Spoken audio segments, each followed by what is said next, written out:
this episode of FieldLink, we're going to become being wise. Brad Hammes, product specialist from Iowa, will join us to talk about the importance of weed management in your soybean crop. Then, Jody Lawrence will join us from Nashville with the latest commodity update. Plus, we'll travel to Washington, D.C. to visit with Troy Bredenkamp from the Renewable Fuels Association. Troy will share some insight about biofuels and how they are impacting our lives beyond the gas tank. Stay tuned for this episode of FieldLink.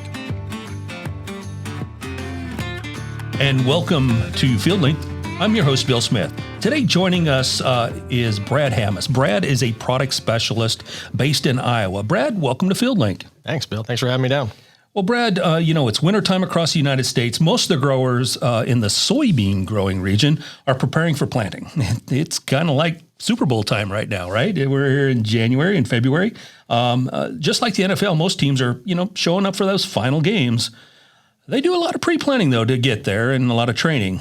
Just like soybean growers, it's that time of season to prepare for that final game. In this case, it'd be planting season. So Brad, as it relates to weed management, what types of pre-training do growers need to consider at this time of year? I think a lot of it just goes back to the basics. If in the football metaphor, we're talking blocking and tackling, making sure that we're doing the fundamental things as well as we can to get good results. And some of those fundamentals would be making sure that we have the right nozzles, that our equipment's all up to snuff, that everything's been cleaned out and ready to roll. And as we plan what we're going to do throughout the season, or as we review that plan, some of it's going to be to understand what are the weeds that I have to control this year. And it's probably not going to be a whole lot different year over year than what you normally would. Sure.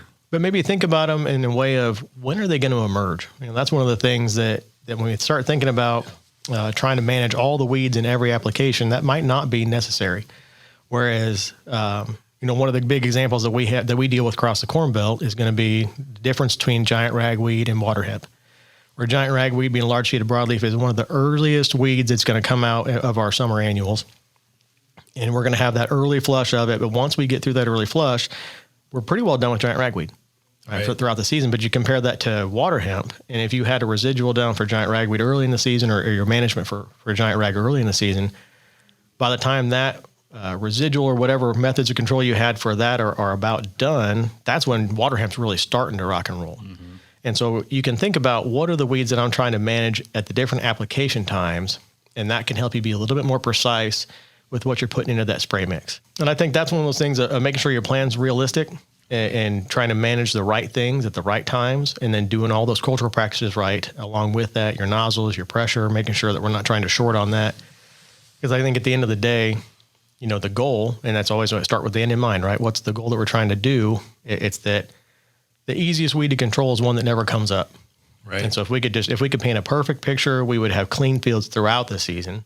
That post-pass would really be more of a bare dirt, trying to keep things from coming up, because especially some of the weeds, whether you're in the Corn Belt or elsewhere in the country, if you're trying to manage whether it's water hemp or palmer or kochia, a lot of those different types of weeds, it's about keeping them from coming up in the first place is really where you can get the biggest results as far as good control out of those. Then I think once you get done with that, it's reviewing your plan and making sure that you have a good backup plan also. Right. Last year that had a lot to do with supply. We had a lot of challenges in the industry about just what's available, where is it, when is it, all that kind of concern that we had last year. This year, not perfect supply. I'm sure there's still going to be issues here and there. A couple allocations that might pop up, or just things in the wrong place for where it needs to be when a certain customer might want it. Wrong place, wrong time. Yeah. Kind of thing. Yeah. But I think one of the things we might want to plan for this year is what happens if the season doesn't accommodate us. Mm-hmm. Right? What happens if we go out there and we get our pre-down appropriately ahead of planting, but then we get wet, right? And now our post timing might be out of whack from that weed development cycle. What's our plan then? What are our options that we have? I just saw here recently too, there's new and different restrictions on application dates for dicamba products. Right. Right. So how does that factor into? That could be one of those conversations to certainly be having with your sales rep here ahead of planting, to make sure that we got all our T's crossed and all our I's dotted as far as getting ready for the controllable things, or the things we can plan for ahead of time. Right. And I think that's a really great point to talk about, planning, having plan A, plan B, and every field is different. There's not a one-size-fits-all solution out there, and that's why it's really important to be connected with your Helena sales rep so that you can develop the best plan for that field, because it's going to change from location to location, field to field, and heck, even part of the field even. Did that field have a manure history? Is it in a flood, in a floodplain where you had water coming up and bringing weeds from other areas? For sure. Lots of different reasons that different fields would have different challenges. And I like your approach about considering, hey, plan A, if the environment treats us this way, boy, here's our plan. But boy, if things hold off, we get delayed, we get wet, we get dry, what are we going to do then? It's a lot easier to plan for that today. Just kind of like those football, going back to that scenario, hey, if it's third down and short, what am I going to do? Or if it's third and long, what am I going to do? No different than a grower ought to really consider, hey, if it's wet, I need this plan. If it's dry, I need this plan. Yep. Here's the tendency of this type of year, this type of season. I think we're changing some of the large picture weather patterns out of a La Nina maybe into an El Nino. What's that going to do for how that season might hit us in a given year, and what do we need to do to adapt to that? And those are just, really bean-wise strategies, right? How can we be smart in growing our soybean crop? Brad, lots of chatter out there about, weed species, moving into different parts of the country, and some the weed that is the challenge today wasn't even thought of or even an issue 5-10 years ago. Brad, are there any challenges that you're foreseeing as we look at 23 from a broad perspective in terms of weed challenges? I think for a lot of what I deal with, it's going to be the usual suspects. It's going to be a lot of water hemp, lamb's quarter, giant ragweed. I think the one thing that surprised me last year when I looked out across everything was grass. There was so much more grass coming through late than I was used to seeing. And that could have been supply issues, right? There's some chemicals last year that we couldn't necessarily get enough of that would have done a good job on helping to manage that. But I think going back to some of those, especially the weeds that germinate late or continue to have germination flushes throughout the season, one of the big things to maybe keep an eye on would be, how is the early season going as far as soybean development? And how am I getting close to canopy? I think especially with that timing on those pre-flowering applications, when we're getting up into that late June, that's one of the biggest challenges I think that we have a lot of times, is that if we have a delayed planting season, and now instead of planting, some guys like to plant ahead of corn even, but if we're more planting late May, the last week of May, and even getting into June, man, those soybeans haven't had a whole lot of chance to grow before we get to that flowering application, that timing where we're getting to that late June, early July time period. Sure. And by that period, based on what that plant's doing developmentally, a lot of those labels become restrictive, right? And so our options really start to get thin pretty fast. And I think that's one of the big challenges but that's also a place where we can have a little bit of forethought or a little management on the front side. As we get into the season, we understand better how that planning window goes. We're going to know what options are going to be most likely available to us by the time we're starting to get into that late vegetative application timing. Yeah, definitely a lot of different scenarios out there to plan for, and it goes back to that planning phase. Certainly, we can have a lot of different types of impacts on poor weed management, can certainly impact yield. What kind of risks do you kind of foresee this year that growers might face? Are there some products that we should be taking a look at to incorporate into our BeanWise program? I think that the risk part of all that, and there's been a lot of research over the years that has really drilled into quantifying, if you have this much percentage weed coverage, by the time you have plants at this stage, you're losing X percent of your bushels or X percent of your yield potential. And I think that's always been understood. Sure. When Roundup in particular became really popular, it was a lot more common to, I'm just going to let all the weeds come up, and then I'm going to spray them and take care of them, and didn't think about that convenience piece overcame, some of the yield potential that we were maybe losing. Some of the impact on the final yield. Exactly, because we just saw that great performance, and the beans didn't really suffer through it, but we didn't think about what that is. And one of the things that I started hearing about it a couple of years ago from some extension specialists and university folks is they call it dirty light. And that's something that I think we've known about for a long time, but to be able to quantify it more. And what they mean by dirty light is the way that plants detect competition, really, because they compete with everything around them growing for sunlight. That's their main bit of competition on that daily basis, is how much sunlight am I getting? And I think we've all probably had instances of houseplants, and they get shaded around a corner, and plants have amazing and very interesting growth habits to overcome some of those different challenges, right? So one of the things they'll do is it's called etiolation. It's the stretching out of a plant to compete for sunlight, to get its leaves up high enough in the canopy to be getting that sunlight. Right. So some of the research they did around this to quantify it was to grow a plant in a column and then have weeds outside of that column. So there's no competition for water, no competition for nutrients, only competition for light.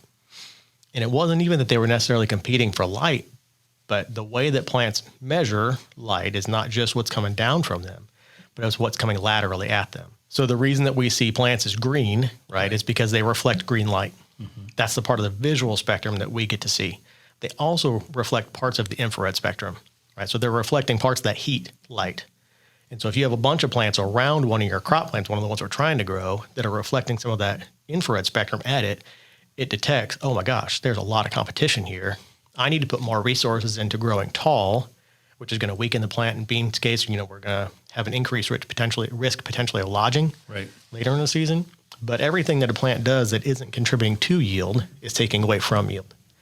Right. I think that's one of the big messages that I like to think about a lot of times with all crops is that really anytime a plant has to overcome stress, there's an aspect certainly where stress, if you're losing leaves, that's going to take away your sunlight factory of collecting that light and make it energy. Right. But every bit of energy a plant has to use that's not just to make big seeds, more yield, more bushels, takes away from that. Right. So when that plant now dedicates more of its energy to growing tall, that's less energy it has to eventually make grain. Right. It's really kind of the silent yield killer in a lot of regards. It looks fine, but what are we missing out on? Exactly. Especially when the whole crop is starting to grow at the same pace. Right. It's a lot easier to see in corn where you've got a stunted plant and you can visualize that. Whereas beans, one area of the field might be depressed, but if you have even if it's a low level emergence of a lot of small weeds, they're all going to be contributing to that growth response of that plant of thinking there's a lot more competition around it and it has to overcome that competition. Brad, we talked about the importance of getting out early, having a good weed management strategy. As a part of that strategy is also a good adjuvant program.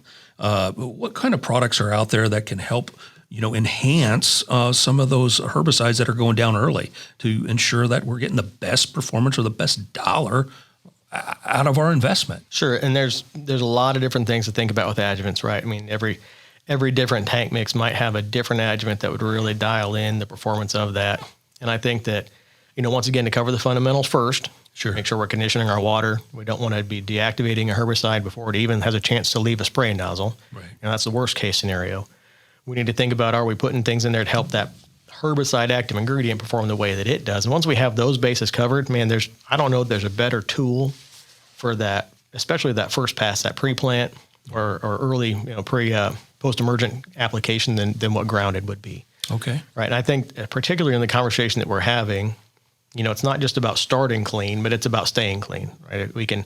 If we start out with a clean field, but we end up choked up with weeds, that's still not going to be a successful season. And I think, especially going back to that earlier, how we started the conversation out, what happens if that second pass gets messed up because of what the environment did for us or to us throughout the growing season?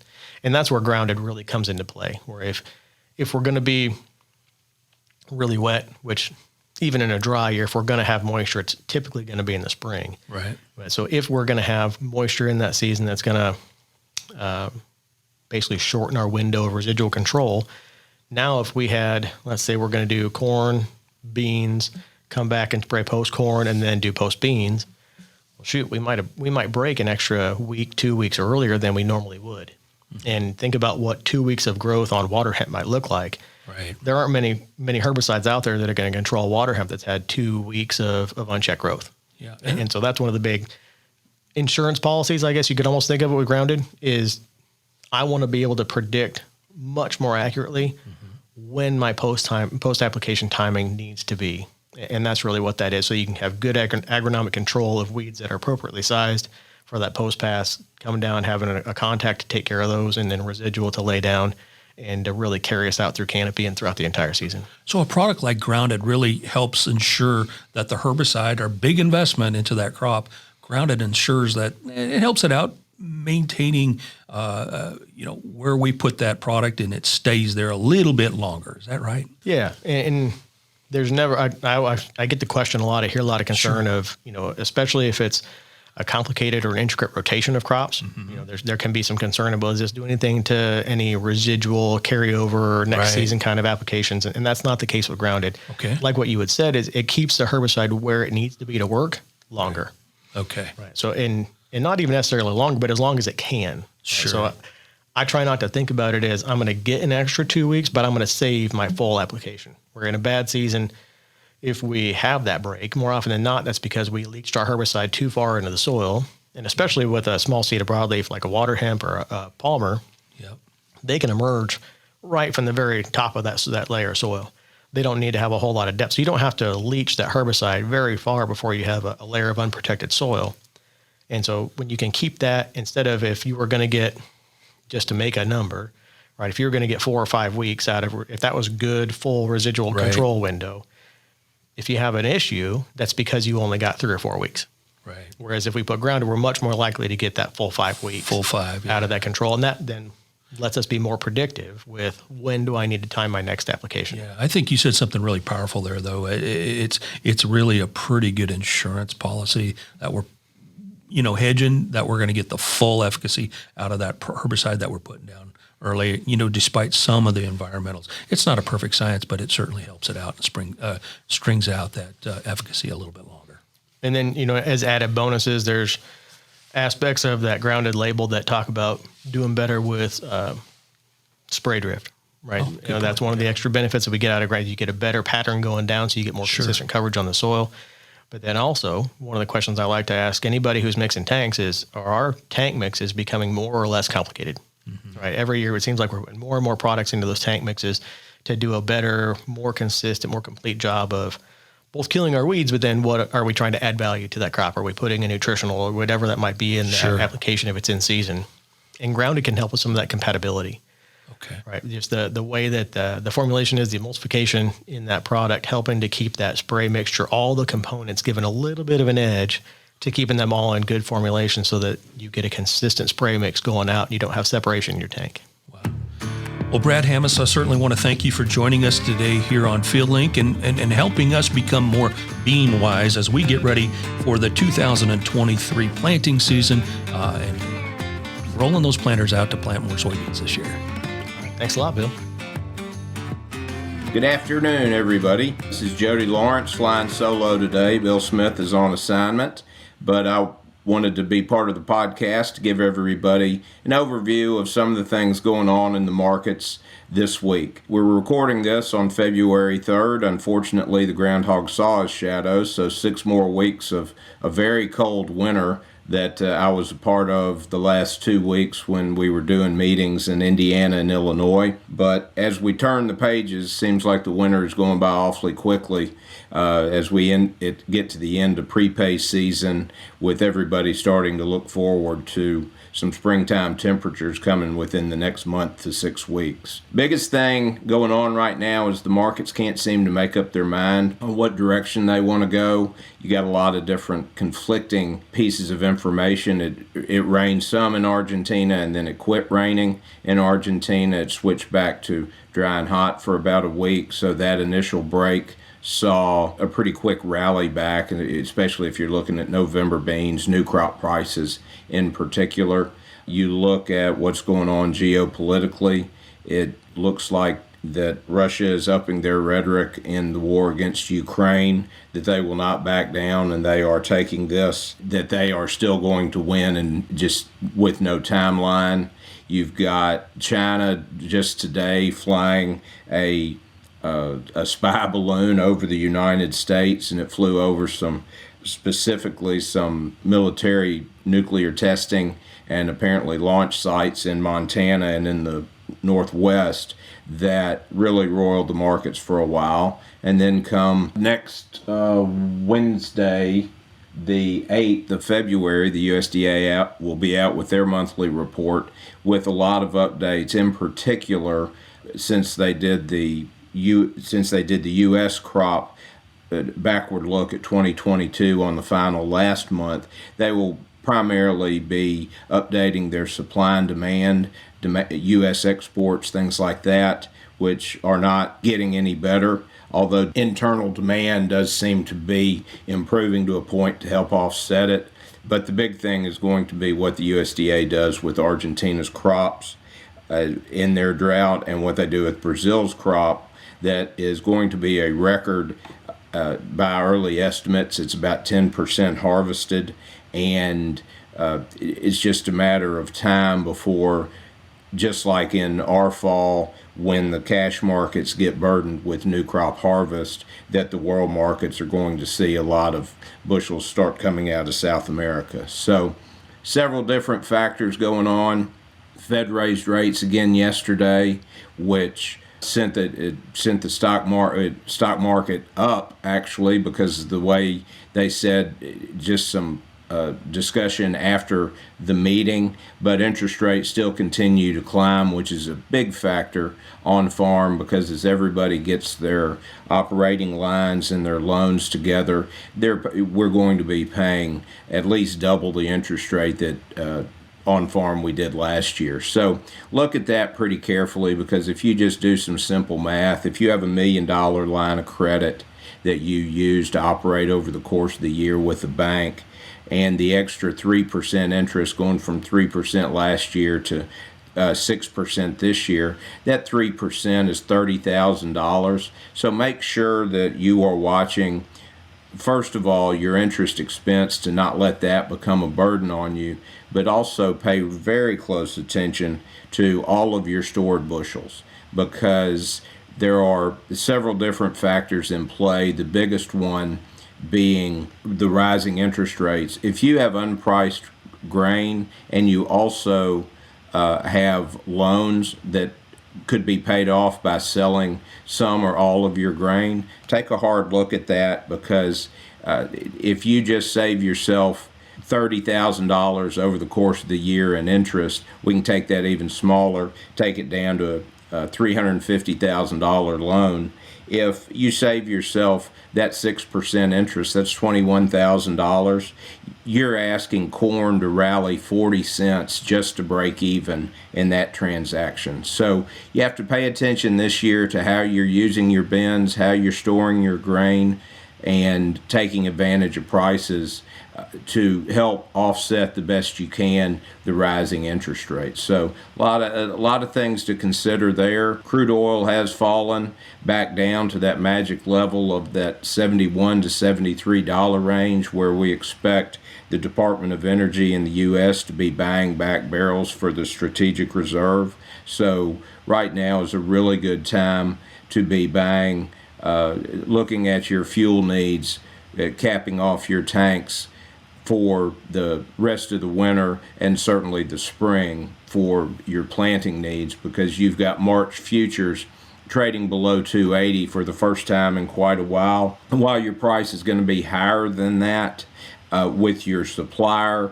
it's still, this is one of the best prices that we've seen. And we know that OPEC does not like the price this low. We know that China's reopening from their zero COVID restrictions to their new reopening policy is going well. So you have a little bit of a couple bright lights, green shoots at the end of this, that we certainly know that crude oil and energy prices can go sharply higher from where we are. So keep an eye on your interest rates, keep an eye on your bins, keep an eye on your fuel, to see where you can take advantage to help your bottom line. So with that, I'll sign off, and I'll send this back over to Bill, since this will be in the middle of the big podcast, and wish everybody well, and happy Valentine's Day. And welcome back to FieldLink. Today on FieldLink, we're going to visit about the impact of biofuels in agriculture and the economy. Joining us from Washington, D.C. is Troy Bredenkamp. Troy is the Senior Vice President of Government and Public Affairs for the Renewable Fuels Association. Troy, welcome to FieldLink. Hey, Bill, thanks for having me. Appreciate it. Yeah, Troy, it's really great to have you joining us today on FieldLink from Washington. Tell us a little bit about your background. Where's home, and where did you grow up? Well, I grew up in the great state of Nebraska, and it is actually home today. I work in Washington, D.C., but like almost every Congress person in town, I commute. So it's working well. I get to enjoy, obviously, the good life of Nebraska, but also get my work done out here in the nation's capital. So my background is kind of broad. I graduated from the University of Nebraska. From there, I did a little stint with the state of Nebraska doing environmental work. I then jumped into the association work with the Cattlemen's Associations, hooked on with the American Farm Bureau. Spent a tour out here in D.C. in the early 2000s. That's where I got involved in the energy policy of this country and my first real introduction to ethanol. From there, I went out and ran the Colorado Farm Bureau for a while. Then I was in part of the Rural Electric Associations, and then I came back to ethanol, running the Nebraska Ethanol Association there before making it a full circle back to Washington, D.C., and I'm now part of the Renewable Fuels Association, which is the oldest trade association representing U.S. ethanol producers. We have members from New York to California and all points in between. We are the producer representatives of the industry. So the folks out there grinding the corn, running those giant, as I call them, those giant alcohol stills. Sure. That are turning cornstarch into alcohol. So that's who we represent on a daily basis. Well, Troy, tell us a little bit more about the association, the Renewable Fuels Association. How many members do you have, and what's kind of the geographical stretch from your membership? So we would represent, Bill, more of the small to medium-sized ethanol producers. So those folks who in the early to mid 2000s, those farmers that got together at their coffee shop and said, hey, we should start one of these ethanol plant things that they're talking about. That's the basis of our membership. Co-op, model is something that we follow. We have 54 members. Now, keep in mind there are over 200 ethanol plants in the United States. We have 54 members, but many of those members have multiple plants. Okay. So we represent 40 to 50% of the industry. And like I said, it's that small to medium-sized producer. And like I said, we also have, we have a member in Western New York and we have members in California, but certainly pretty strong within the upper Midwest, Iowa, Nebraska, South Dakota, North Dakota, Kansas, Missouri, Wisconsin, Minnesota. That's our bread and butter area. Awesome. Well, tell us a little bit about, there's certainly a lot of chatter in the media today about biofuels and sustainability. That is the hot, sexy word out there. Tell our listeners a little bit about the history and, how we've really kind of gotten to this point in the whole area of biofuels. So we've really come a long way in the last, I would say, 20 to 30 years. Ethanol. Well, what's interesting, Bill, when you mentioned, where we came from, we always like to remind people that Henry Ford designed the Model T to run off corn alcohol.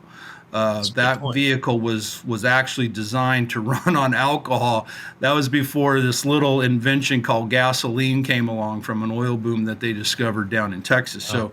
So the original vehicles were designed to run on corn alcohol. Today's vehicles certainly can run on corn alcohol, but we've seen just a huge growth in the industry over the last mostly 20 years. So the early 2000s, we were hopping along there at about 1 billion gallons per year of ethanol, just a real boutique type of a fuel additive for most folks. Yep. Then in 2005, the energy bill passed that year, and that's when I was in town doing my first tour in Washington, D.C. with Farm Bureau. We passed, as part of that energy bill, a renewable fuel standard. And that renewable fuel standard required so much of our liquid fuel or our gas supply to be made up of renewable biofuels. Reason for that primarily was at the time, oil was oil production was down. We were highly dependent upon foreign sources for our oil supply.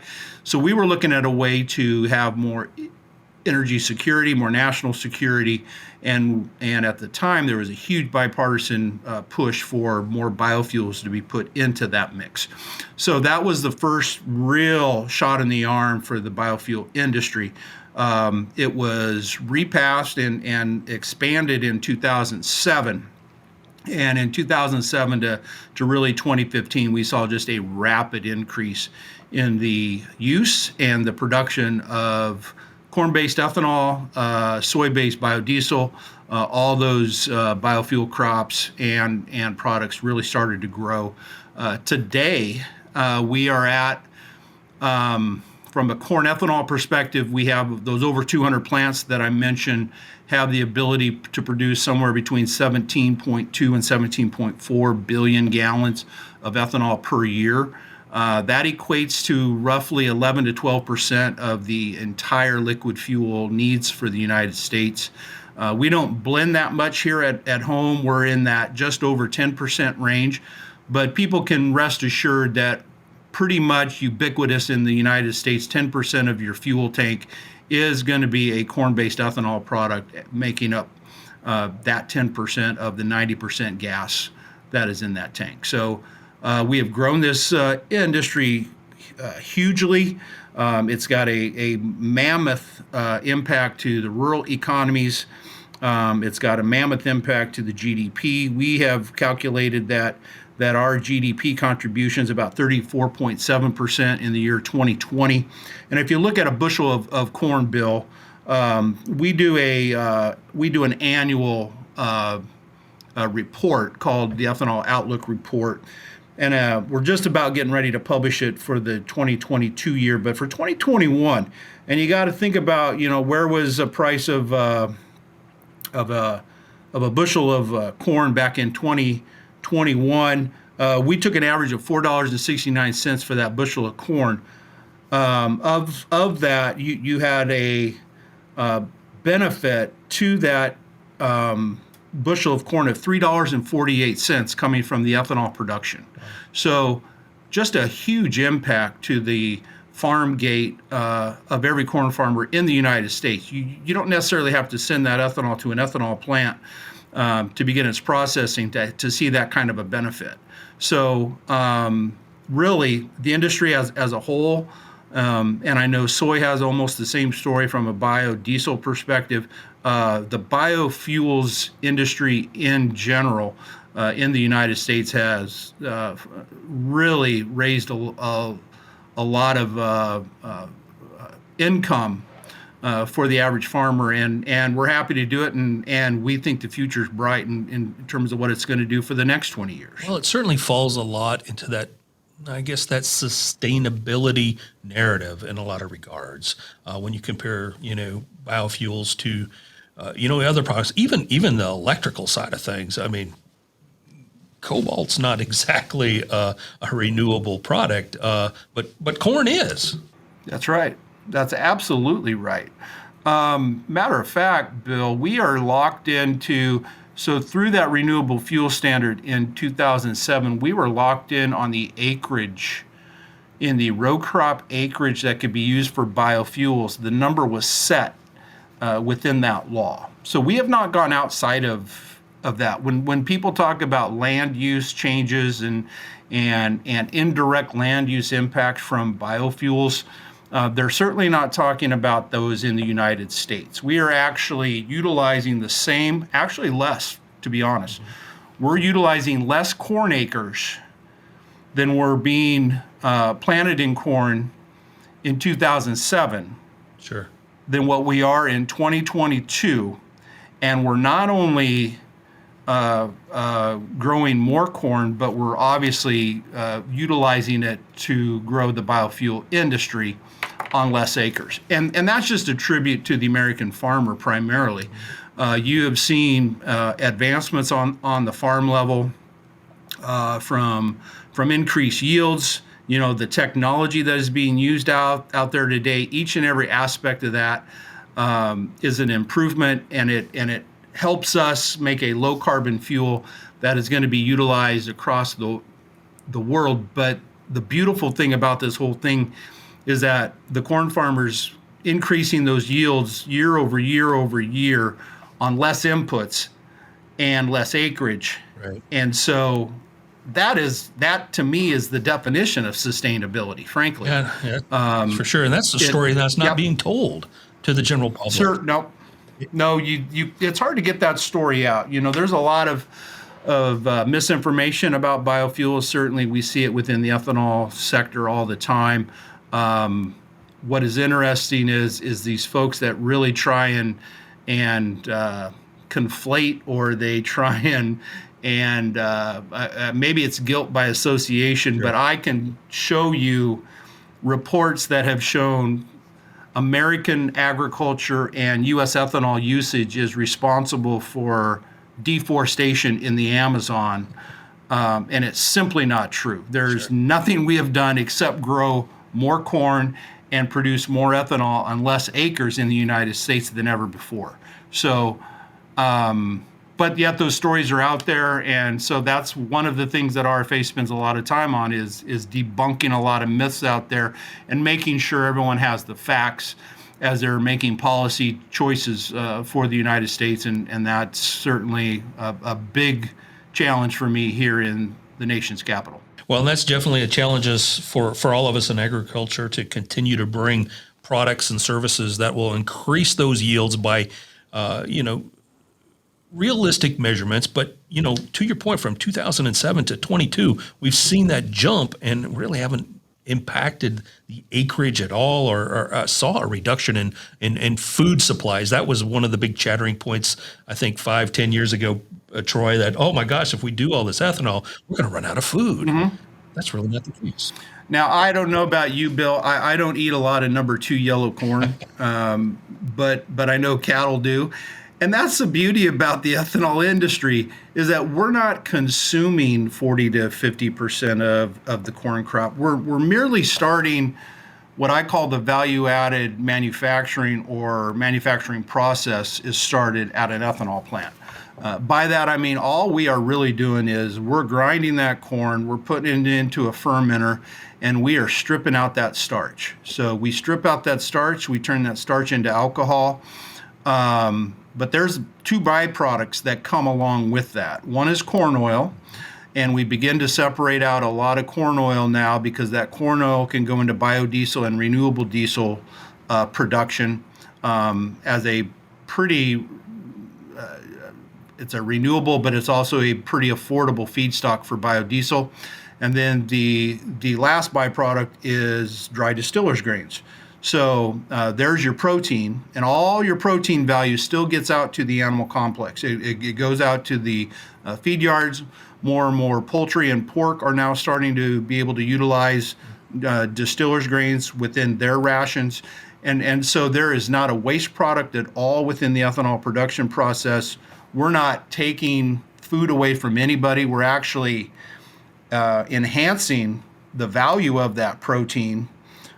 Because we have seen where cattle in particular being fed on a pretty good ration of dry distillers actually has better rates of gain than they do on just regular ground corn. So there is something happening within that high protein diet that sure. The distillers grains, it's a benefit to the feed complex. So it's just a win-win-win all the way around. You're absolutely right. When we first started passing these legislative standards back in 2007, there was a lot of food versus fuel, and right. We're gonna run out of food if we start making too much ethanol.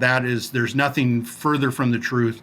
It hasn't happened, and it won't happen, because that's just not the way this process works. Troy, clearly a lot of changes in the last 30 or so years and around renewable fuels, but and a lot of great technologies happen, and y'all have done a phenomenal job. But what are some other byproducts that the average consumer just kind of overlooks that biofuels are actually adding to our lives on a daily basis? So one of the things, and we say this a lot, Bill, everything that can be made at a petrochemical refinery can't be made at a biorefinery. So once you get down to that basic element of ethanol, you can really go a lot of different directions. And even some of those feed byproducts that I was mentioning, the protein and the distiller's grade. So we're seeing a ton of advancements being made. And really what's driving it is the low carbon quality of ethanol. If I took an ethanol out of a standard dry mill today and compare it to a gallon of conventional gasoline, there's about a 40% reduction or 60% of the carbon intensity in that gallon of gasoline compared to there's a 60% carbon intensity in that gallon of ethanol compared to a gallon of conventional gasoline. So that 40% reduction right off the top. That number continues to drop. Our carbon intensity in today's ethanol is reaching 50% on average. It's going to go lower and lower and lower. Renewable Fuel Association members have committed to a 70% reduction in carbon intensity by 2030 and a net zero or carbon negative ethanol production by 2050. And that is opening a ton of doors for these different technological uses for ethanol. There will be a day, maybe not in our lifetime, when the combustible engine will be replaced by electric vehicles. But I think ethanol has a huge promising future because of that low carbon quality. We're going to find other uses for ethanol outside of a fuel tank. Still plenty of fuel to be made, right, and a lot of uses there. But from plastics, when you can get into renewable plastics, when you can get into chemicals, like I said, we make a ton of chemicals, and from chemicals you make different products, from cosmetics to everything.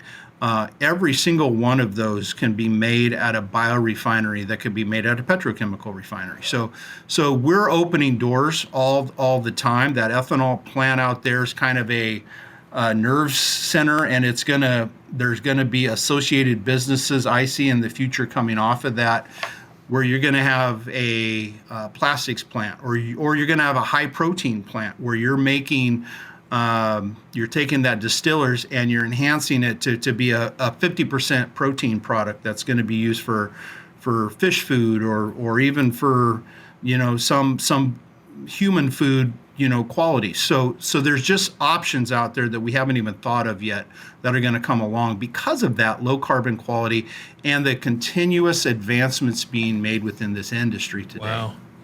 A lot of evolution going there. Troy, with all of these changes in the consumption and the utilization of biofuels, you touched on it a little bit earlier. What are some of the financial impacts to growers at the farm gate from your perspective? Well, like I said, in 2021, just from the ethanol production, the value in a bushel of corn was $3.42 per bushel. Sure.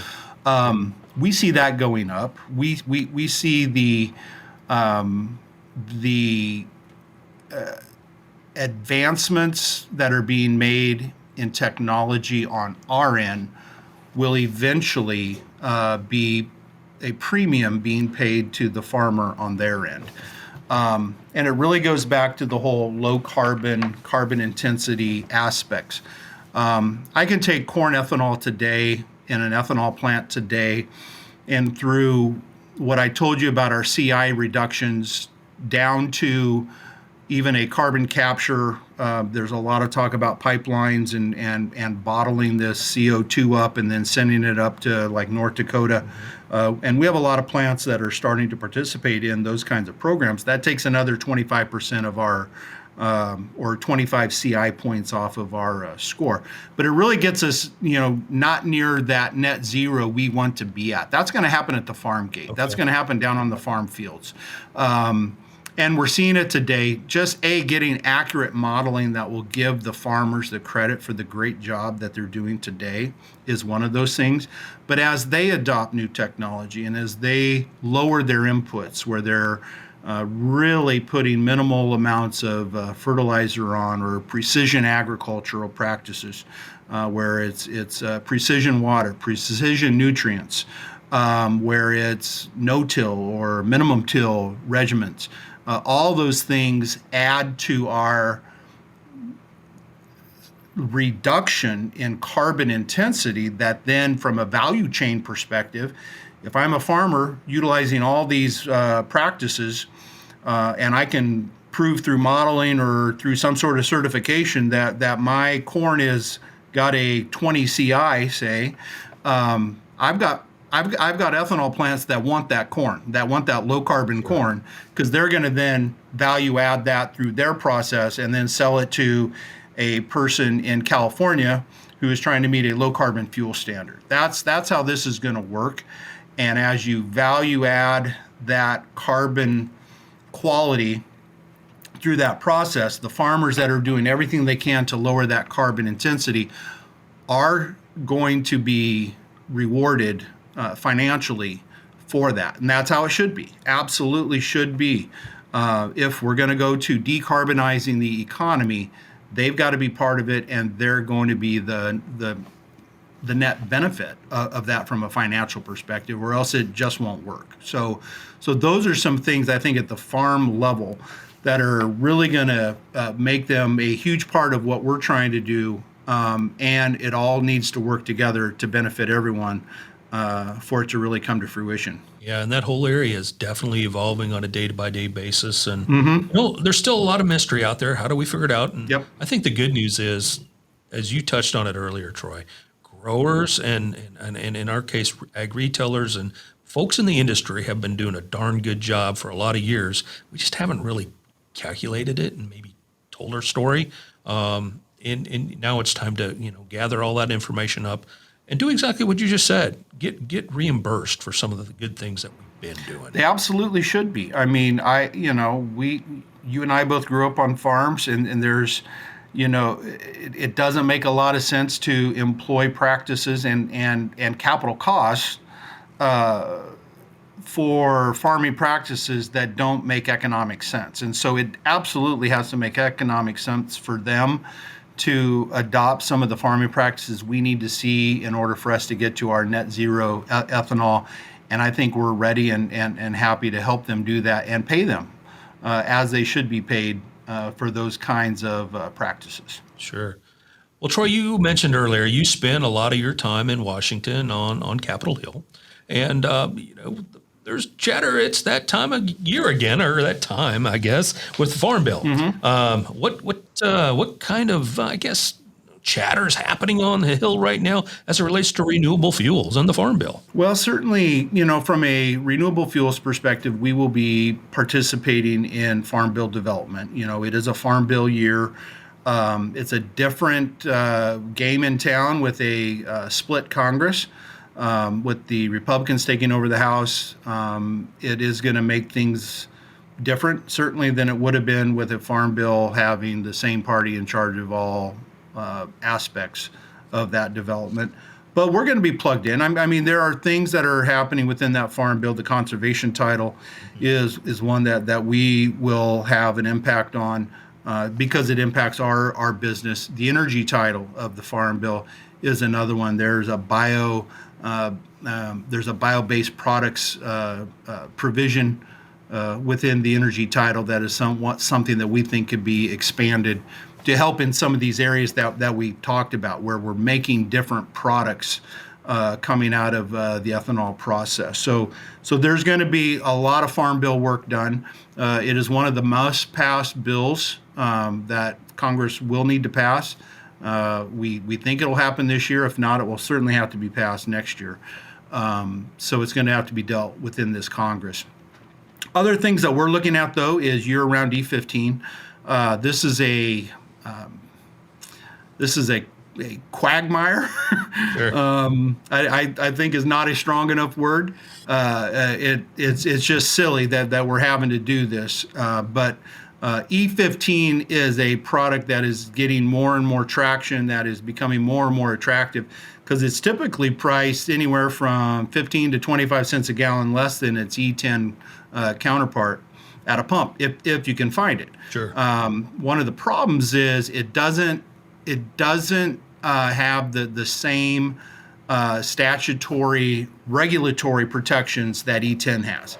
And so because we haven't got that done yet from a statutory perspective, there are, unless there are emergency waivers offered for this summer, E15 producers will have to not sell E15 during the summer driving season, which is June 1st through September 15th. We're trying to avoid that. That sends a bad market signal to those retailers that are out there wanting to sell more E15 and wanting to adopt that technology. So we're going to be working hard at the legislative level to make sure that we can have year-round E15 for 2023. We're going to be working at the regulatory level, down at the EPA level, to make sure that there was a group of 8 Midwest states that opted out of the Clean Air Act waiver process so that they could sell year-round E15. Okay. And then we're obviously going to be working on the White House. The Biden administration is going to have to step up and once again offer us some sort of an emergency waiver so that those 3,000 plus pumps out there that are offering E15 and a huge savings to the U.S. consumers that can find that product, we got to make sure that they're able to have that this summer, because most assuredly gas prices are going to rise through this spring and probably hit maybe not the same levels that they hit last summer, but they will be much higher than they are right now. So that's a big issue for us from a policy perspective. And just keep in mind, I told you that 10% of all fuel is ethanol today. Right. If we can move that E10 number to E15, we're talking about a 50% increase in the amount of ethanol within our U.S. fuel supply, but obviously we move to a 15% mix of ethanol to gasoline across the board, and that's gonna float a lot of vessels within the ag economy if we can make that happen long term. That's why year-round E15 is so important. And Troy, forgive me, but from a technology standpoint, E15, it's proven out. It's not like the new kid on the block. It's been around a while. It's what the EPA refers to as substantially similar to E10, and it is. There's no equipment change that needs to happen. There is no 97% of all vehicles. It's got to be 2001 and newer, but that's 97% of all vehicles on the road today are 2001 or newer. Can utilize E15.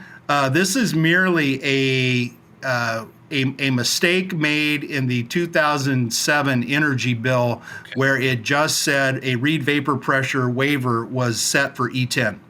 It didn't say E15, it didn't say E20 or E30, it said E10. Okay. And the refiners out there are holding us to statutory language. They're not letting you expand out of that. That's why we need the statutory fix, the legislative remedy to get this done permanently. But until then, we got to have some regulatory relief to make sure that E15 is available to consumers this summer. But just okay, the dumb farm kid here, just kind of logically thinking through this, if we were to transition to the stroke of a pen to E15, doesn't that accomplish a lot of the green initiative that we're obviously hearing about in Washington? It certainly would. That's not even a dumb farm kid that's just common sense.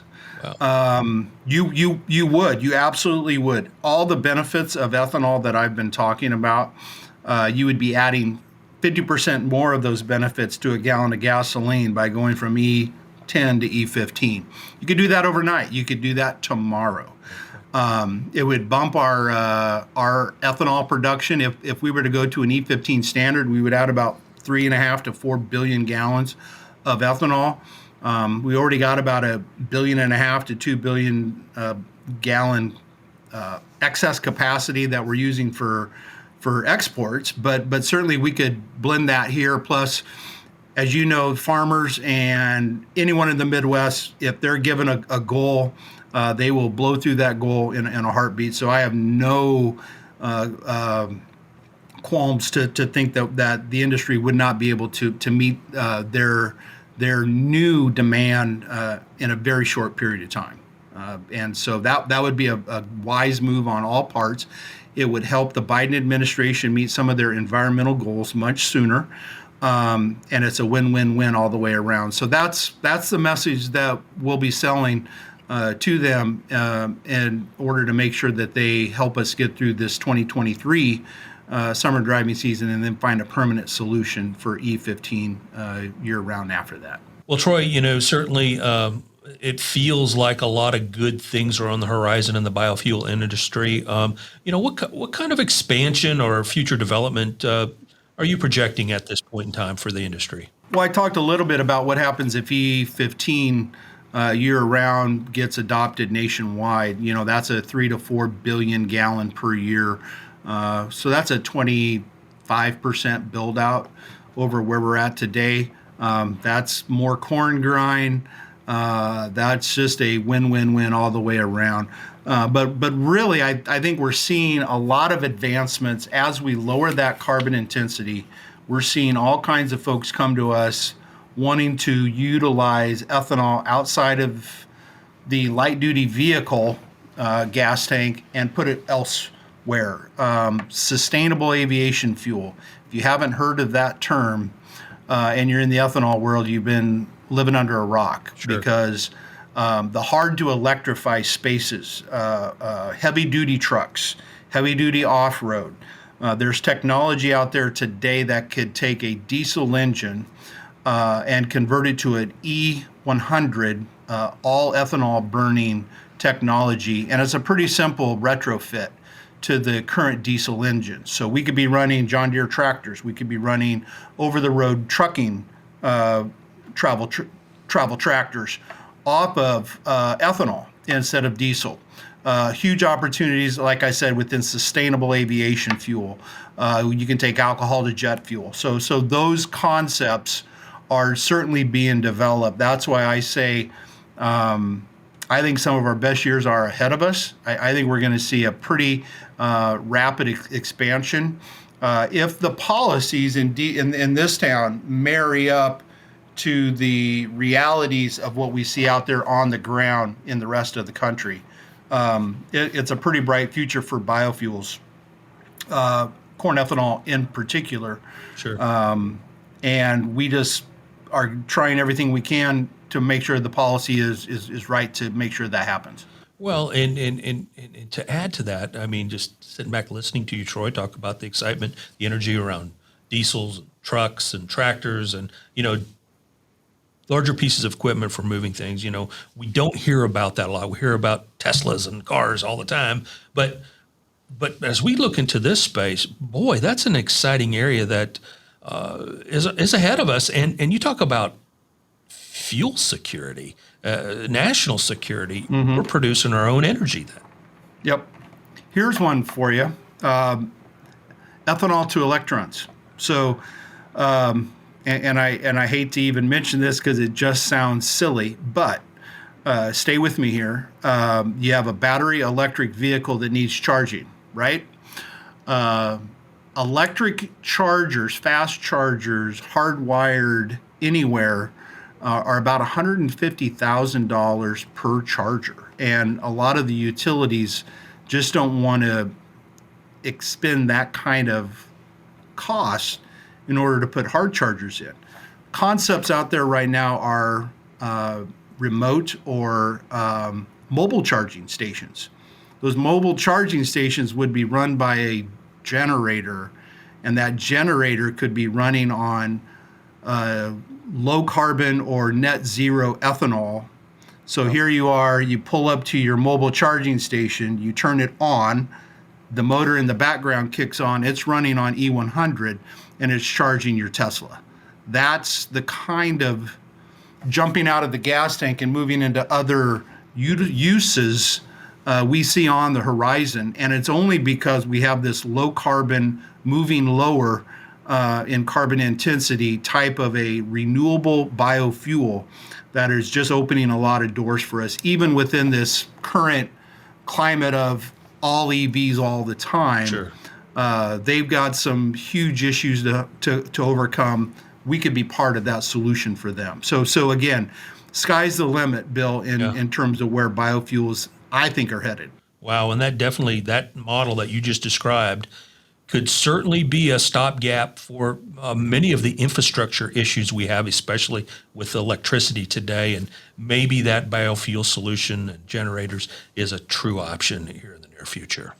It's being piloted in Europe. I know we've gotten calls from Florida for these mobile charging stations that can run on all ethanol. Wow. And our home state of Nebraska is looking at some pilots to do just that. That's exciting stuff, Troy. Troy Bredenkamp, I want to thank you for joining us here on FieldLink, joining us today from Lincoln, Nebraska, probably heading to Washington soon here. But Troy Bredenkamp, the Government and Public Affairs Senior Vice President for the Renewable Fuels Association.